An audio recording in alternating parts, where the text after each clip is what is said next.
آج ہم آپ کو ایک کہانی سناتے ہیں اور کہانی کا نام ہے مانو کا روزہ۔ ماہ رمضان آ گیا تھا، سب بچے بہت خوش تھے اور اللہ پاک کا شکر ادا کر رہے تھے۔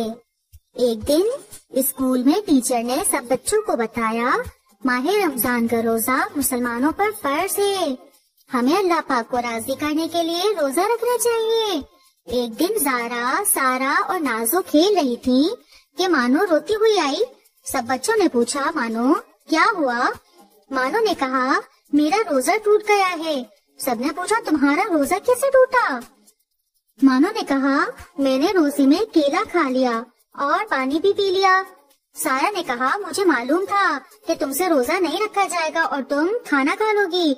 زارا نے سارا سے کہا ہمیں ایسا نہیں بھولنا چاہیے، یہ اللہ پاک کو پسند نہیں ہے۔ زارا نے مانو سے پوچھا کیا تمہیں معلوم نہیں تھا کہ روزے میں کھانے یا پینے سے روزہ ٹوٹ جاتا ہے؟ مانو نے کہا ہاں مجھے معلوم تھا، مگر مجھے یاد ہی نہیں رہا کہ میرا روزہ ہے اور میں نے بھول کر کیلا کھا لیا۔ جب میں نے کیلا کھا لیا تو مجھے یاد آیا کہ میرا تو روزہ ہے۔ یہ بول کر مانو پھر سے رونے لگی۔ سارا بولی جب تمہیں معلوم تھا کہ روزے میں کھانے یا پینے سے روزہ ٹوٹ جاتا ہے پھر بھی تم نے کیلا کھایا اور پانی پیا، کیوں؟ سب مانو کو دیکھ رہے تھے۔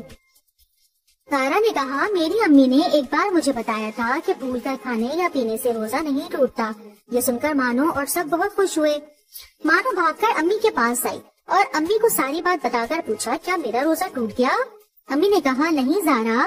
کہا نہیں، زارا نے ٹھیک کہا، بھول کر کھانے پینے سے تمہارا روزہ نہیں ٹوٹا۔ دوسرے دن سب کلاس میں گئے تو مانو نے یہ بات ٹیچر کو بھی بتائی۔ ٹیچر نے خوش ہو کر زارا کو کہا شاباش، آپ نے بہت اچھا کام کیا۔